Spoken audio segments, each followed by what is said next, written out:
Now, what's up, man? How are you? What's up? What's up, dude? Another day. Haven't seen you for, well, that's not true. Saw you in Well, person. we did get Saw to you in hang out. We person. did. We did get to hang out. That was a good night. A great game too, by the way. Before we even get into the pod, we went to the Great game. Jazz. We went to the Pistons game. I said, and quote me before the game, I said it's either gonna be a close game or a blowout. Pistons win. And what That's did we true. get? To be fair, saying it could either be sunny outside or not is not really being correct about your prediction, but I get you. It could be slightly sunny.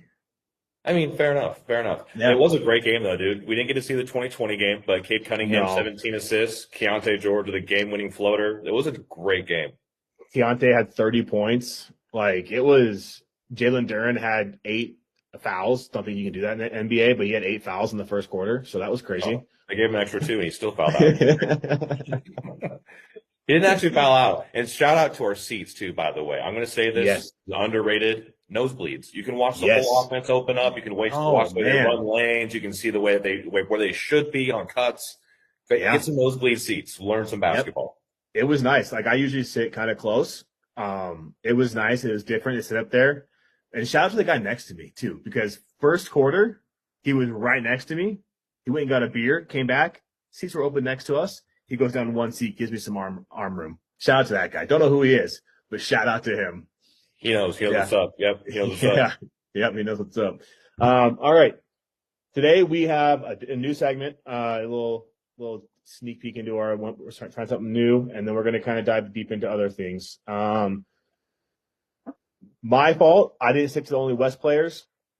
Brad stuck to the East. I forgot. I'm going to apologize too. We took 2 weeks off. Actually, I'm not going to apologize.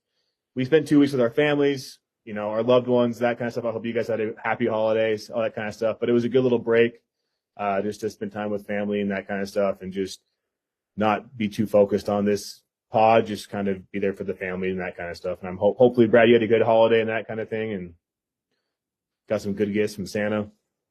Oh, yeah, dude. Santa gave me a whole lump of coal, but it's all right. It's pretty much the same every year. Yeah, Santa just delivered my bills to my mailbox, so that was fun. All right, first segment. I came up with the name. It's time to call it quits.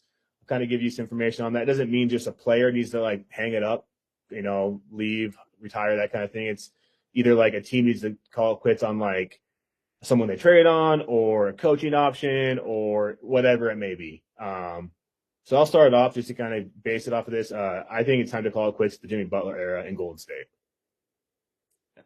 Yeah, it probably should be called quits before it started, but yeah. Sure. It should have. I like the idea of the trade. I think they had the thought process of if they had a young Jimmy, that would have been a good pickup. But that team's just too old, and adding another old player when they could have potentially got somebody else, or even just threw Kuminga in that role and let him grow into that role, I think it would be a lot better. I don't think Kuminga is the guy, man. Like he really has. I don't think he is. Yeah, so he's been disappointed this year for sure. Yeah. And I will say I don't like Steve Kerr as a coach as much, but he does have a good eye for talent. I mean, even the year that Draymond Green kind of rose to who he became as a Defensive Player of the Year award kind of guy, David Lee was a starting power forward, and Steve Kerr kind of saw something in him. And so if he's not getting playing time, Kuminga, I mean, trust me, if he was going to help them win, he'd be on the floor right now. No, I don't disagree with you at all. I don't disagree with you. My opinion. But, yeah, so I'll go team side as well. I think kind of time to hang it up. Miami Heat's no-screen offense. They've been famous for it this year, of trying to just run a really fast-paced, no screens, just one-on-one, drive, dish. It was really exciting for a minute, and they were, like, crushing numbers in terms of efficiency and offensive numbers. But it got easy to figure out defensively, and they've cratered since then. And so I think it's time to hang it up. Time to hang it up. Yeah, I don't see an NBA offense not run at least one screen, coming down the court. You know what I mean? Like it's boring. It's not sexy. It's not like different. But the pick and roll, like the most successful teams run pick and rolls. Like it really is just it works. You know what I mean? It does. And if it's not broke, don't fix it. Exactly. My second one is I think the New Orleans Pelicans need to call it quits on Zion and trade him. Okay. I can see that counter argument. I think they should figure it out with him and Derek Queen. Okay, so you think a counter argument is they stick with him and Derek Queen and then get pieces around them? Yes. Build Okay, around Jeremiah Fears, Zion, because you're not the thing with Zion, you're not going to get the value back from him. yeah, that's true. You're not going to. Because You're not when going to he's get a. healthy, he's an all NBA player. But like his Yep. biggest issue is he just can't stay on the floor. So to get trade value back, you're not going to get that much back. Yeah. Versus what if he just happens to stay healthy one season? You know what I mean? Yeah, you're not wrong there. It's like it's sixes, right? You either have a healthy Zion and you potentially make the playoffs. You don't have a healthy Zion and you're in the same spot you are every year. Exactly. So Who do you think they would trade though? So I mean, go back to your point. Do you think they should blow it up, get rid of him? yeah, Like what kind of pieces you think you're getting back that's going to make that team better? I don't think you're getting the talent. You're not going to get talent level across the board. That you're not going to get the same talent Zion brings to you when he's on the court. Yeah. I think you try to get some draft picks and some younger, maybe talent you can build up. I think you can get. I think you could easily get a first round draft pick, if not maybe two for Zion. Yeah, the trade market's weird right now, though. You know, I mean, Yeah, like Luka went for Anthony Davis in the first round pick, and then Desmond Bain went for 4 first round picks. So like, it's a it's weird weird. market. It's weird. It's hard. It's hard to gauge, right? It's hard to gauge on Yeah. that. But I think if they do, they get some more younger talent. I think you give that team Fears and Queen. That's their team, and then you just build around those two guys. All right. All right. I like that. I like that. I Yeah. like Derek Queen. I think they've done some good things. Yes. So also time another team that needs to really kind of hang up what they're doing. Cavaliers. Okay. They really just need to just hang like the whole. It's not even an experiment. Just like the team needs to like they just need to blow it up. You know what I mean? Yeah.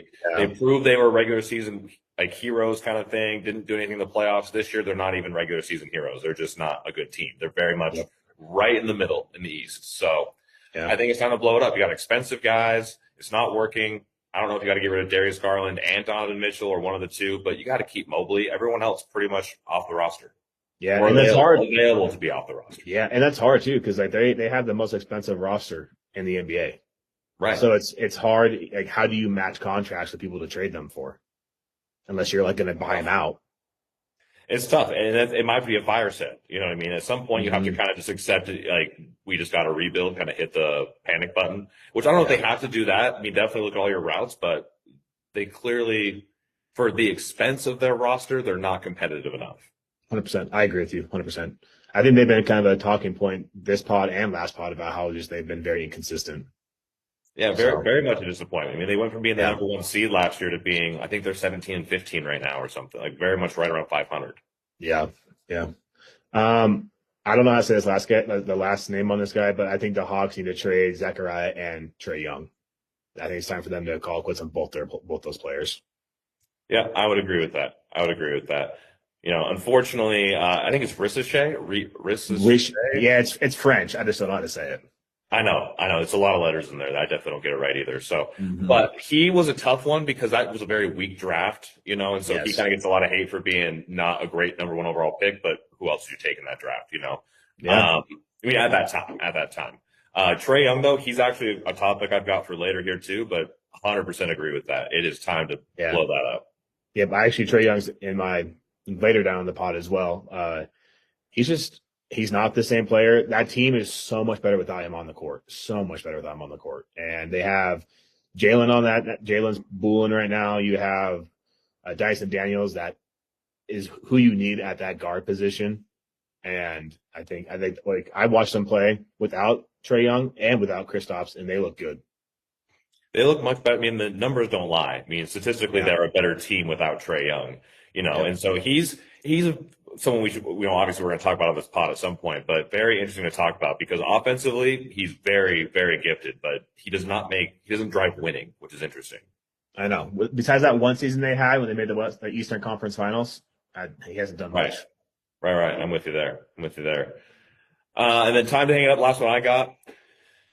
I do love the Chicago Bulls, man. I love what they got. I love Josh Giddey. I think they got some great young talent, but they really have tried to avoid a rebuild for years and just accepted being right in the middle. It's time to blow it up too. Rebuild. Accept the rebuild. Time to hang up whatever hope you're holding on to.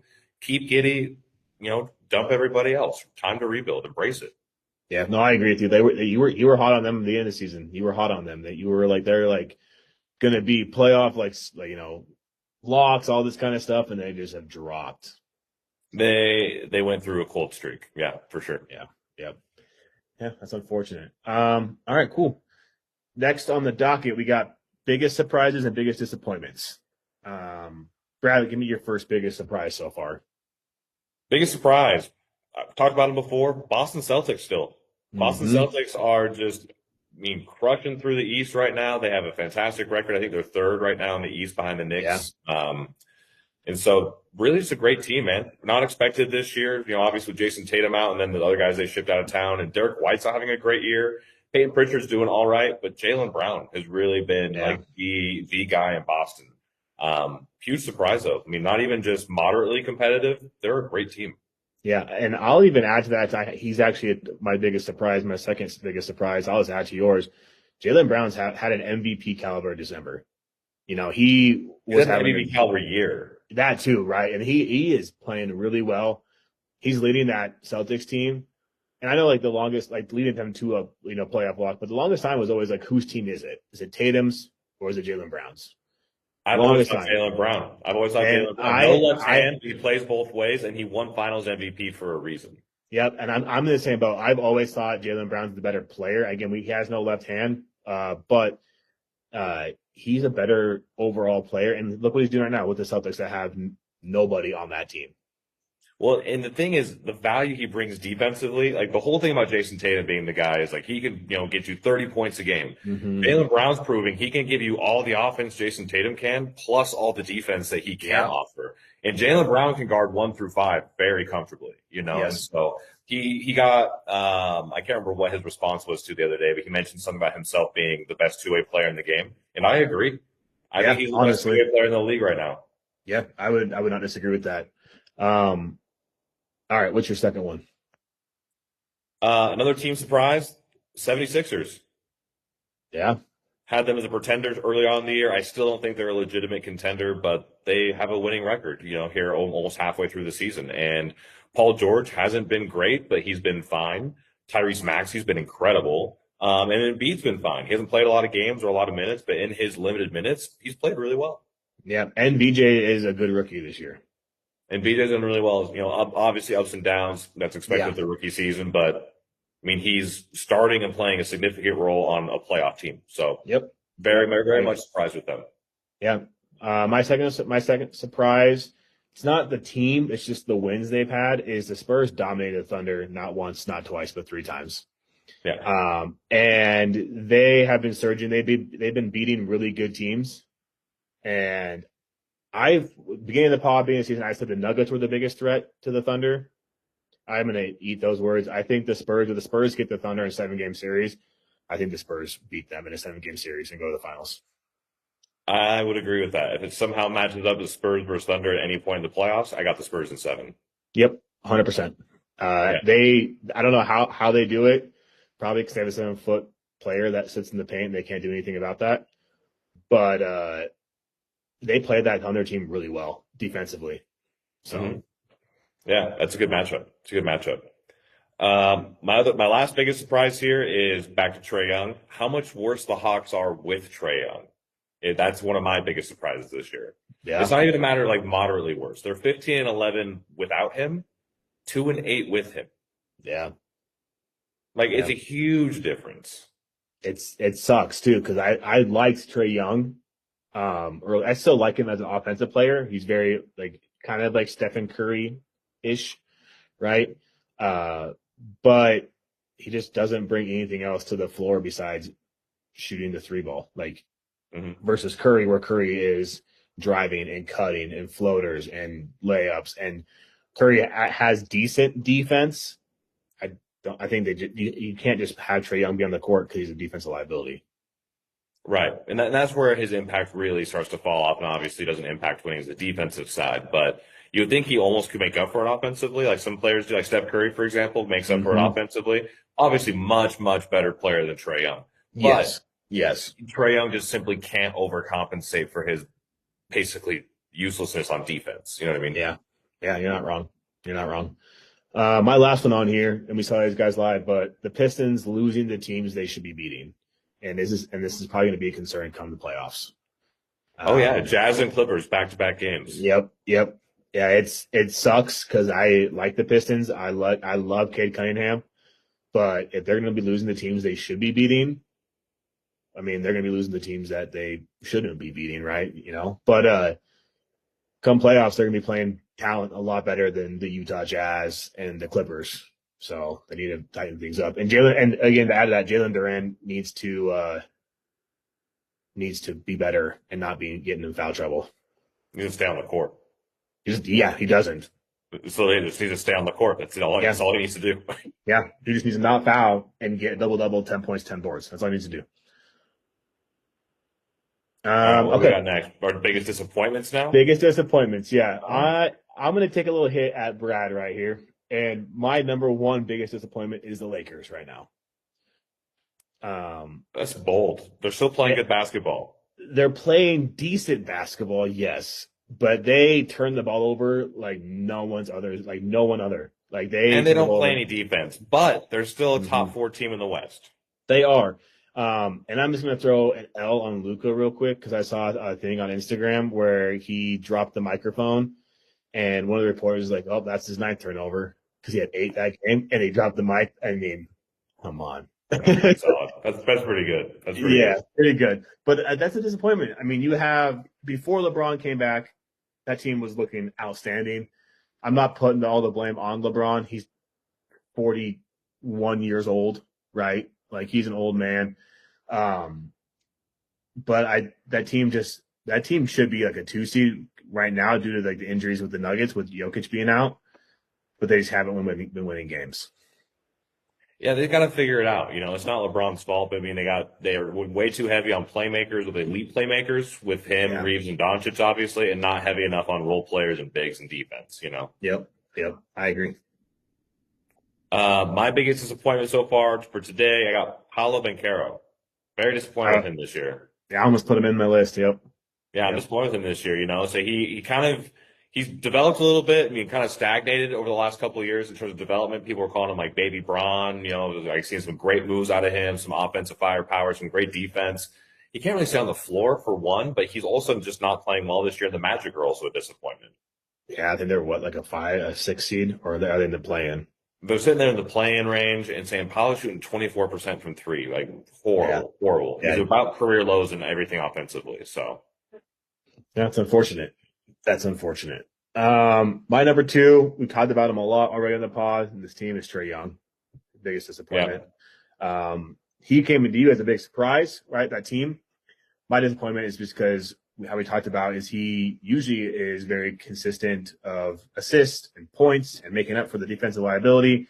But since his return, he's had like a couple sub-point 20 games. He had a single-digit scoring game. And, yeah, again, their defense just struggles when he's on the court. Yeah. So. Yeah, he's a disappointment. I know a common theme this pod is Trae Young's disappointing season. That's right. Yeah, no kidding.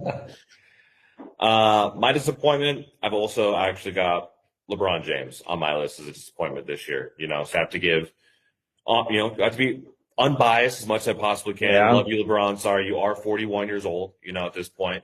It is a disappointment. He's actually, all things considered, playing well, especially for his age and everything. They're still winning games, but I did, just a little bit, you hold LeBron to a higher standard. So even at age 41, I would just expect more out of LeBron. And I would just hope they'd be winning more games, Yeah. No, I agree with you. And I'm taking a hit on my unbiased. You got to be unbiased. My last disappointment is Stephen Curry. He's had like while on the court, again, quotations around that. He's been playing really well, but he's just been inconsistent of being on the court with injuries, small injuries here and there. And not totally his fault, but Golden State can't just run the offense strictly through him anymore. They can't. They have to find somebody else. Right. And I think that's why he's a disappointment. It's because he's not the same star power as he used to be, like bringing this Golden State team to a playoff spot. I mean, they are still a play-in team. But yeah, he's a disappointment right now at this point in my eyes. Yeah, I'm with you there. My last disappointment, maybe a surprise because box score wise, he looks like he's having a pretty good season, but Donovan Mitchell. Yeah. Donovan Mitchell's been a disappointment to me this year. This was really his year to show that he was a true number one option a true all NBA guy, someone who can impact winning, take a team the distance. And Yep. although statistically speaking, he's got, I think, averaging like 30 points a game, pretty great efficiency numbers, but it feels really empty when you're not winning games, And so, like, yeah, Hmm. maybe you'll get your buckets, congratulations, but like, you got to go win some games. Yeah. And Yep. so there's something he's doing that's not showing up in the box score that's negatively impacting the team. And that can even be like the same thing with Curry too, right? Like kind of we're talking about, like, you get these empty buckets, you're scoring 30 points, 20 points, 45 points, but you're not winning games. It's just, what is it? What does it do? Exactly. Yeah. So, I mean, someone's got to score. You know what I mean? If you're not winning games, I Yeah, mean, like, someone has to score on your team. So if it's you, but you're not winning, that's not really a positive thing. exactly. Exactly. Cool. All right. Next two segments we got are overperformers, underperformers. I know we do this one pretty much all the time, but we like to give the players their flowers that have been playing well. Um, Usually we do like the week of the NBA games before our pod, since we took a 2 week break. We're gonna do the 2 weeks combined. So I'm gonna lead it off, and I talked a lot of crap about this guy, but he's back and he's playing healthy. Is Kawhi Leonard? Okay. Over a 10 game span, he's averaging 32 points a game, 7.5 boards, 4 assists. Dropped 45 on the Jazz, with that being 20 points in the fourth quarter. And with the Jazz beating them in the first game of the season, we were all down on the Clippers. For him to come back and score 45 on them and be like, hey, we're here to win. I'm gonna give Kawhi, since he's playing healthy, his flowers right now. The last 2 weeks. All right. All right. I like that. My first overperformer this week, or these last couple of weeks, I got Anthony Black, Orlando Okay. Magic. He has been on a tear lately. 22 points, 5 boards, 5 assists, shooting 40% from three on a team that desperately needs shooters. And Yeah. so Anthony Black, historically not a great shooter, but he's really turned on the last 10 games, especially with Franz and Paolo not playing much. But Yep. yeah, really just shining for Orlando right now. Yeah. Yeah. And again, they're still a playing team. If Paulo can somehow pull it together, they could be a threat in the East, but he's got to figure it out. Absolutely. My number two, this might not be any surprise, hometown guy here is Keontae George. We saw him live, Love it. that kind of stuff. But I got to throw him in there. I think he's playing at an all-star level right now at the point guard position, especially over the last 2 weeks. He's averaging 23 points a game, 8 assists, shooting 44% from the field. Again, we talked about earlier, 31 points against the Pistons. They won against the Spurs, where he dropped 28, 5, and 6. Went against the Mavericks, scoring 37 and 6 assists.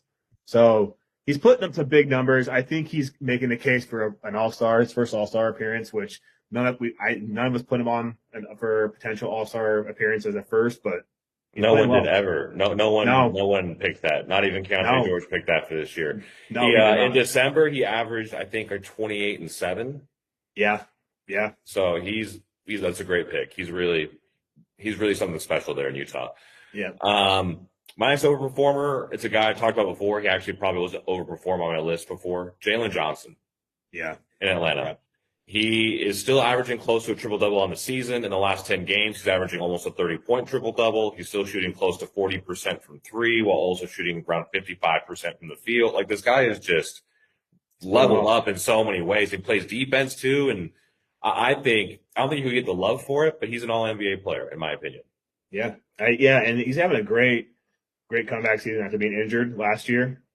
Yeah. He might win most improved, honestly, at this rate. If there was a comeback player of the year award, it'd be his. It's It like he would. won't get the love for it, but he is playing at an all NBA level this season. Yeah, I agree. My last guy on here, I've had him before. Brad and I have come to like this guy a lot more versus the whole free throw merch, but I'm going to give Shea, again, his flowers at number 3. He's still playing outstanding. I didn't think you could get much better than last season, winning MVP and then finals MVP. But he's playing like an MVP caliber talent again, and he's looking like he could win it again. He's playing really well. Well, if Jokic being out, it's his to lose at this point. Yep. Yeah. My last overperformer for the week, we talked about him already. Another Jaylen Brown. 50-point game, and then he's been averaging 32, 6, and 5, shooting 40% from three over the last 10 games, and they've won 7 games over that span. So, yeah, really great basketball from Jaylen Brown, man. It's one of my biggest knocks on him previously has been his shooting. But when you're shooting 40% from three, you can't really complain much about that. That's a very high level. Yeah, he's playing well. All right, underperformers. My list here starts with a Laker, so don't get too offended here. But Austin it's Reeves. it's going to be Rui. Oh, oh, Yeah, okay. I didn't expect yeah, to go that route. yeah. It's been Rui. I think he is supposed to be a talent on that team where he can kind of fill that role on a third scoring option if LeBron's not scoring that night. And there's been a couple games where he's had 0 points with extended minutes of time played. And he just, again, also defensively, he's a big body. And then, as you can tell, the Lakers don't play defense. So, That's the biggest he, problem. yeah, he's my number one on the list for underperformers. Okay. I'm actually also going to pick a Laker for my first underperformer, and it is Austin Reeves, unfortunately. Okay. Okay. I still think over the course of the season, he's playing at an all-star level. I still think he's an all-star level player. I don't think that's a fluke of those first 20 games or whatever, before LeBron came back. But I Yeah. do think it's been disappointing seeing him try to mesh with LeBron and Luca. And I wish that someone would change the offense philosophy to make Reeves understand he's the second option on that team now, not the third. Yeah. But he's having a hard time adjusting to that, it seems like. Yeah. That's fair. That's fair. I think that, again, you could actually be like Atlanta Hawks, Trey Young, and the Lakers is this podcast because that's what it's been all day. It's pretty much the theme right now. Yeah. But yeah, no, I don't disagree with you. My second guy on this list, and I got some hate for this, but Anthony Edwards, his 3 point shooting, it's only his 3 point shooting. It's not him as a player, but his 3 point shooting, the last 10 games, he's had a 25% shooting percentage, 18, 37, 35, while roughly shooting about 8 threes a game. No. And that team's not winning any games right now. Really, they're not playing well as a team. So Anthony Edwards is two on the list. I think if he pulls around and gets that 3 point shooting a lot better, they can be a better team. But he's been in a rough stretch so far. It is a cold stretch for him. That's fair. My next underperformer is a guy that's been an overperformer on my list for a while, Kevin Porter Jr. Yeah, He is still doing the best that he can on a Milwaukee team that really could use playmakers besides him and Ryan Rollins, really. But in the last 10 games, he's shooting 22% from three, which is not good enough from a guy you expect to be a high volume 3 point shooter. yeah, that's fair. Yep. Yeah, that Bucks team is in shambles. Honestly, In shambles, dude. They just need to trade Giannis and get it over with. yeah, they do. Just get it over. Rip off the Band-Aid. It's coming either way. Yeah, exactly. My last guy on the list, I don't think he's been mentioned at all in our pod, but it's PJ Washington. Okay. Over a 10-game stretch. Random stray for PJ Washington. Sorry, bro. Random stray. Sorry, buddy, but you're getting Sorry, this. bro. You're getting this. 14 points, 7 rebounds, 1 assist. Not bad stat line, but on a team that, again, kind of like the Bucks that needs offensive scoring, he's shooting 25% of the 3 point line over those 10 games. And PJ is kind of like that 3-and-D player type. Yeah. And if you're not shooting the three and Mavericks are losing games, what are you doing? So Fair enough. Fair enough. Sorry, PJ. That was a sorry, horrible stray to catch, bro. Sorry, PJ. Horrible stray. All right, I got my last underperformer, Bam Adebayo. Okay. Kind of with the Heat underperforming with their no screen offense. Bam has just not been great on that team. Also shooting 22% from three, right around 40% from the field. Not great shooting numbers. And he's only dishing out 2 assists a game in the last 10 games, which is nowhere near what he typically does in that offense. He's around 5 or 6, and so just really not involved offensively, and a team that desperately needs some offense right now. I've even seen some things. I think he's on a contract year this year. I think this is his last year. I don't know for sure. I'm not sure, but I've seen things that have said that like teams that are interested in trading for Bam already. So I'm saying any team that doesn't need him to be their offensive engine, he's still a great defensive player, just disappointed, offensively in the last 10 games. Yep. All right. Got 2 more here for you guys. Our next little segment here is going to be our overreaction hot takes. Again, asterisk, hot takes, overreactions. These aren't probably not going to be true. They're probably far-fetched. If they are true, we're going to take credit for it, though. 100%. And if it's not true, we're going to say it was a joke just for the laugh. Exactly. That's how we do it. My first one, again, Lakers are cooked. And this is not a wait till February team. There's bad losses to playoff teams. LeBron is clearly pacing himself. 0 defensive identity. I think come to the end of the season, they're going to be fighting for a play-in spot. You just choose a new thing every week, and you're just like, how can we just make Brad the most pissed off, ruin his weekend? Just Lakers aren't cooked, bro. They're just fine. Gosh, look at you. You love this I shit. had to. I had to. Not even gonna respond to that. Now, my overreaction is Pistons are pretenders. Yeah, I don't disagree with you on that at all. 6-4 in their last 10 while losing to the Heat, Clippers, Jazz, and Mavericks. Yeah. Yep. Pretty rough stretch. So I think they're pretenders. It's my overreaction. And they don't have any like major injuries either. Like they have all their starters they've been on the healthy. court. Yeah. Yeah. My second overreaction hot take: Joel Embiid cannot be trusted when games actually matter. Health wise or performance wise? So I have some bullet points here. I think with his minute restrictions, he's visibly hesitant when it comes to shooting the bucket. Their offense slows down while he's on the court, and sure. I think Philly's window for winning a ring is almost closed. With Embiid and Paul George on the roster, yes. Yes. If Philly was smart, they'd parlay this minute restriction efficient Embiid into a trade for a team that would be desperate enough to like kind of shoot their shot with that. And they would rebuild around VJ and Tyrese and get a more athletic rim running big. I think honestly, if you threw that trade out there, like Golden State would eat that up. Yeah, but who are they going to give in return? Who does Philly want from that team? No, I'm just saying, like a center needed team is going to eat that up and take a potential, hopefully an all-star caliber Joel Embiid on their team. You might even get a team like Miami who's desperate for a superstar to be like, hey, like we'll send you Bam, and in a second for Embiid. Like, there might be there who knows, you know what I mean? But I do think I don't think it's a far-fetched idea. My second overreaction, Celtics are the best team in the East. Yeah, I mean, Pistons were up there, but I think my second overreaction here, I would agree with you because I think the Celtics, if they get Tatum back come playoffs, some miracle way, they could win it. I can personally relate to an Achilles recovery, and so I have no idea how he's doing it, but rumor has it that he's going to be back by February. That's crazy. I have no idea how he's doing it. No idea, dude. Like to go from a timeline of rupturing your Achilles to playing competitive NBA basketball in like 8 months is insane. I have no idea. Yeah, these athletes are different, man. They're not us guys that work 9 to 5s. They are different. Listen, man, I'm built different. All right. I'm built worse, but I'm built different. But I'm built different. All right. Yeah. Shit, I don't disagree with you. I think they are the best team in the East. What's your next one? My last one is I think the NBA Cup is lying to us about how good the Knicks actually are. I think the NBA Cup lies to us about any term of success. I agree. The Knicks have decent defensive issues. They have rebounding issues. They're losing the teams that they should bully. And I personally think the Knicks are a second round exit. I agree with that 100%. 100%. Yeah. Yep. My last overreaction is contradiction to one of my takes from earlier, but the Bulls are so back, baby. They're so back.